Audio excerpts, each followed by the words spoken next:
Assalamualaikum warahmatullahi wabarakatuh. Kembali lagi dengan saya Sri Emelda Sastra CGP Angkatan 8 dari SMA Negeri 3 Batu Sangkar Kabupaten Tanah Datar.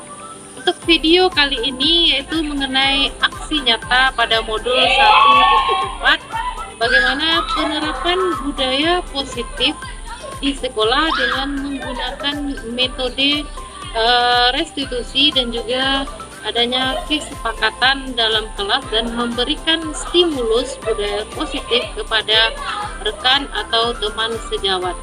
Selamat menyaksikan video saya yang berikut ini.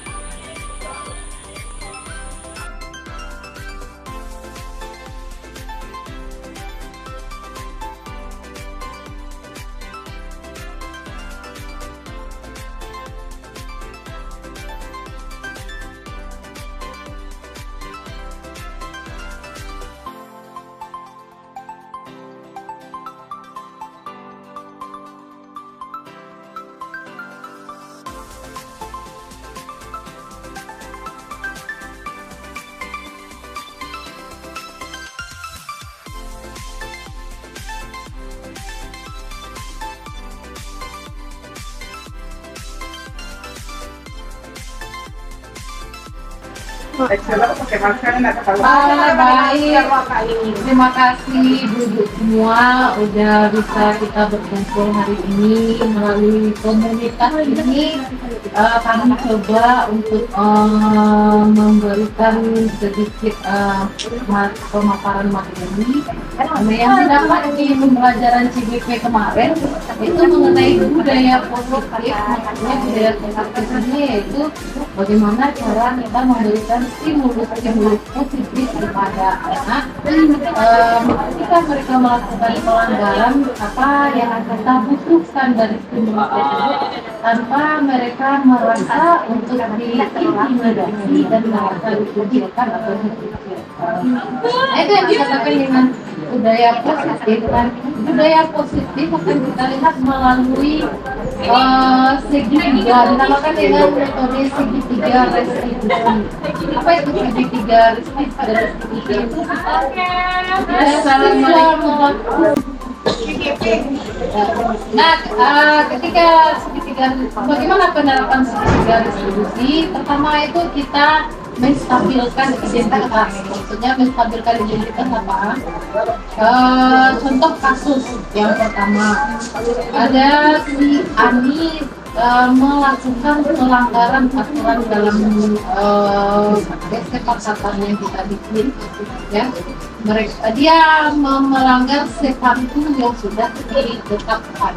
Ya. Itu contohnya, kita terlebih dahulu menstabilkan identitas. Kemudian kita menvalidasi tindakan ketika kita melakukan diskusi dengan murid atau anak tersebut. Kemudian kita melakukan keyakinan dari kesepakatan kelas.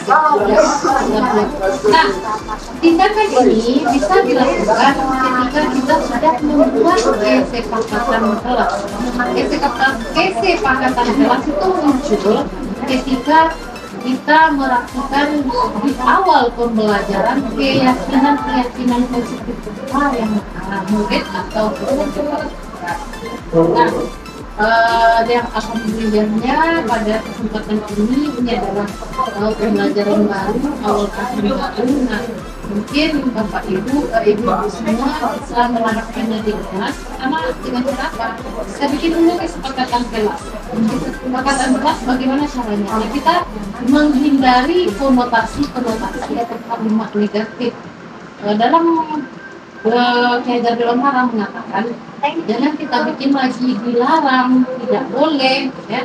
Itu kan makna yang negatif, ya. Bahasa Indonesia kalau makna negatif kan ada dilarang, tidak boleh, jangan. Nah, apa yang kita lakukan? Kita bicara dengan anak. Apa yang murid butuhkan ketika dia di dalam kelas? Dia butuhnya yang seperti apa? Nah, itu kesepakatan. Nah, kesepakatan itu timbul dari kedua belah pihak. Misalnya kalau ketika jadi walas atau guru makan, ketika belajar dengan itu, apa kesepakatan kita?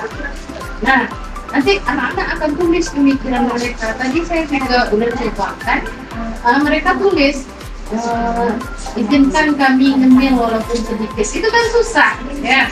Itu kan ada sedikit aturan. Nah, bagaimana kita meyakinkan mereka? Apakah itu keyakinan yang positif kah atau keyakinan yang negatif? Nah, kita bawa diri dulu anak ketika mereka menginginkan suatu kesepakatan, buatlah kesepakatan yang berkeyakinan yang bertanggung jawab, yang arahnya ke positif, yang membangun. Nah, ada juga tadi anak yang menunjukkan izinkan dan beri waktu kami untuk tidur dan makan. Ya, apakah kita tanyakan lagi apakah itu keyakinan positif yang Ananda minta? Ya. Nah, ada juga yang memberikan membuang sampah pada tempatnya, menghargai pendapat temuan banyak. Nah, kita kumpulkan kesepakatan itu gunanya untuk apa? Nanti ketika ada terjadi pelanggaran, kita mudah untuk memberikan masukan atau memberikan pendapat tersebut. Nah, setelah kesepakatan ada dan kita lakukan tadi yang namanya tiga restitusi tadi. Mungkin dalam perjalanan, dalam proses pembelajaran kan nggak selalu siswa ini jalannya ada juga yang melanggar. Nah, ketika mereka melanggar, tadi yang pertama itu memakai perilaku yang berbeda. Sebenarnya biasanya gimana cara dilihat untuk menegur anak atau kemudian ada yang benar yang biasa itu lah yang kalau misalnya memakai yang berbeda dari yang biasa dikatakan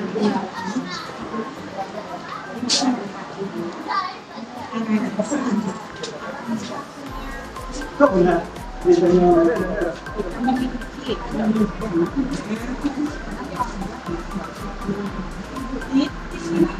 berarti nggak mulai prosesnya dengan menanyakannya, ya, langsung menanyakan. Kalau bisa mungkin gimana?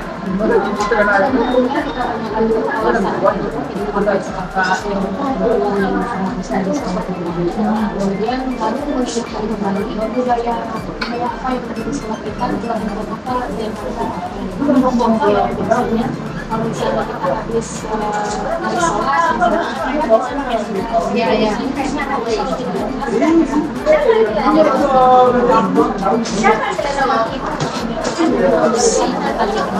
oke, makasih. Berarti budaya positif ini udah kita jalankan ya sebelumnya.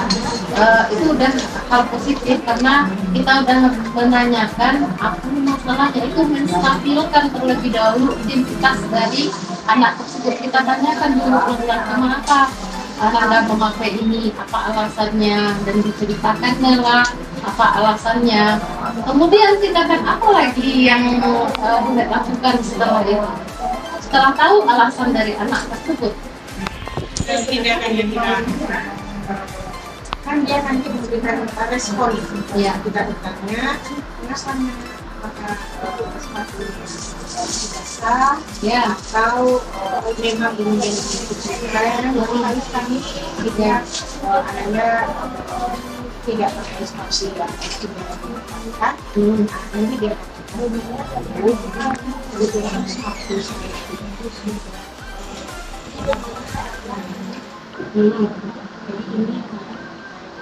dia yang sudah cukup karena dia sudah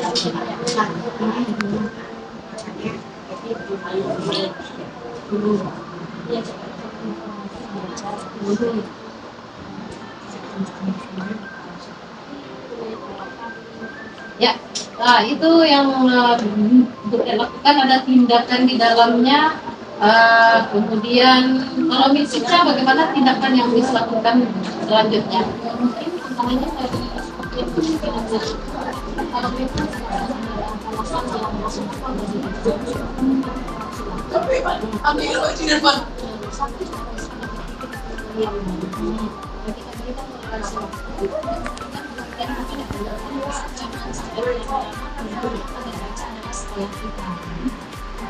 makasih Buca. Berarti Buca ada sampai ke tahapannya di mana kita sudah menggali keyakinan apa yang sudah dia lakukan. Maksudnya keyakinan itu apa? Kesalahan apa yang sudah dia lakukan oleh apa? Nah, jadi begitulah alur dari segitiga restitusi. Nah, ketika pelanggaran itu terjadi, kita kembalikan kepada individu yang melanggar. Dari situ mereka akan mengetahui bahwasanya itu betul. Ya, jadi kita menumbuhkan rasa kesadaran aja, tidak mengintimidasi mereka, tidak menjudge mereka. Jadi disitulah yang dikatakan oleh Tiada Menangkap, kita menuntun supaya dia lebih berkembang lagi, lebih bertanggung jawab lagi, karena ketika dia ditekan oleh aturan, mereka akan memberontak dan tidak ada kesadaran ketika mereka melakukan kesalahan. Tetapi kalau kita menerapkan kesepakatan, kita tanyakan kesepakatan mana lunak yang kamu lakukan, nah apa yang terjadi, kita validasi tindakannya, kemudian kita tanyakan keyakinan. Dari menanyakan keyakinan tersebut, di situ mereka sadar, saya salah, tindakan saya. Oh ya, nanti saya akan memperbaiki dengan cara ini. Dan diusahakan ketika anak melakukan kesalahan tersebut, mereka melanggar yang mereka yakini itu adalah salah, supaya perbaikan ke depannya itu dengan hal yang positif. Soalnya mereka berkelahi, tindakan ke depannya apa? Memaafkan atau lupakan. Cuma kalau ada baju teman yang lebih, apa yang mau kamu lakukan? Dengan kita intimidasi, kamu kurang ajar ya karena kamu mau lebih, kita ganti kata-katanya yang lebih lembut lagi. Nah, itu adalah stimulus budaya positif yang kita berikan kepada peserta didik kita, yang juga akan tertanam dalam dirinya, yang akan dibawa nantinya sampai mereka dewasa, sampai anak kayaknya. Begitu juga ketika kita bayangkan ketika kita sekolah dulu, pasti kita selalu ingat gimana kita memarahi kita, apa yang kita ingat pasti kata-kata yang negatif yang selalu. Bagaimana budaya itu hilang supaya kata-kata positif, budaya positif yang ada pada diri murid kita atau anak-anak yang sedang belajar. Mungkin hari ini itu stimulus atau budaya positif yang bisa saya berikan kepada ibu-ibu semua. Terima kasih atas waktunya. Terima kasih atas kesempatan sudah mendengarkan. Terima kasih Miss Ica.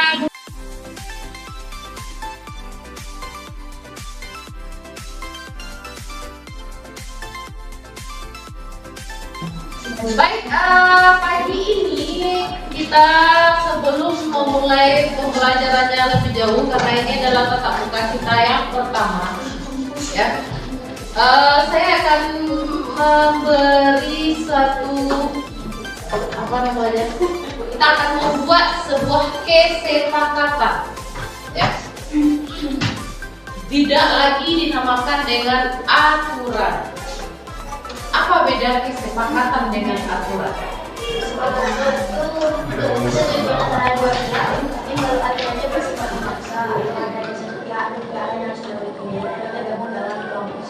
Ya, bagus. Setuju? Itu yang dikatakan dengan kesepakatan yang datangnya dari dua belah pihak, ya. Kalau aturan itu dari sebelah pihak saja, yang mana ujungnya mungkin nanti akan sama juga, cuma cara penerapannya itu berbeda. Nah, kesepakatan itu muncul dari keyakinan kita, keyakinan positif apakah yang kita inginkan, ya, keyakinan. Nah, untuk mapel sosiologi ini, ya, kita akan membuat kesepakatan apa atau keyakinan apa yang kita inginkan untuk membuat, ya, kelas kita nyaman, belajar kita enak, belajar kita kondusif, yang menunjang pembelajaran di jam sosiologi ini. Nah, itu yang saya inginkan. Jadi ketika kesepakatan itu Anda pikirkan, Anda terlebih dahulu berpikir tentang keyakinannya. Keyakinan itu dimulai dengan hal-hal yang positif. Ya. Misalnya dilarang, ya itu kan kalimatnya negatif. Tidak boleh terlambat, itu kan kalimatnya negatif. Apa kita ganti menjadi kalimat positif? Datang tepat waktu. Itu kan ada makna positif. Kalimat positifnya tidak menekan, dilarang atau tidak boleh, tapi kita bikin kesepakatan datang tepat waktu. Kenapa kita harus datang tepat waktu? Itu saja orang lain. Disiplin. Ya. Tidak mengganggu proses pembelajaran. Nah itu dia keyakinan positif yang kita harus pikirkan ketika kita membuat sebuah kesepakatan. Kita harus memikirkan keyakinan positif apakah yang nanti akan kita dapatkan. Ya, datang, contohnya tadi datang tepat waktu. Nah, keyakinan apa yang ingin kita terapkan, yaitu supaya kita lebih disiplin, tidak mengganggu proses pembelajaran.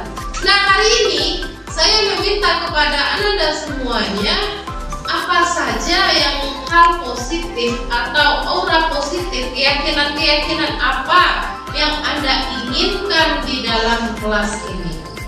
Ya. Jadi kita memberikannya makna-makna positif di dalamnya. Apakah yang Anda inginkan? Bagaimana ketertibannya? Bagaimana dengan sampahnya? Ya, jangan dibikin dilarang atau tidak boleh membuang sampah sembarangan. Apa kalimat yang bagus yang harus kita laksanakan atau kita bikin? Ya. Nah, bisa paham? Mengerti apa makna positif, keyakinan apa yang kita inginkan, ya? Atau ketika memberikan pendapat apa yang ingin Anda buat di situ, atau mungkin ada yang berbeda dan lain sebagainya, silahkan Anda tuliskan keyakinan apa yang ingin Anda terapkan dalam kelas ini. Silahkan ditulis di kertas setengah lembar.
Demikianlah video saya hari ini untuk aksi nyata dari modul 1.4. Semoga bermanfaat bagi kita semua. Salam guru penggerak, bergerak, tergerak, dan menggerakkan. Terima kasih.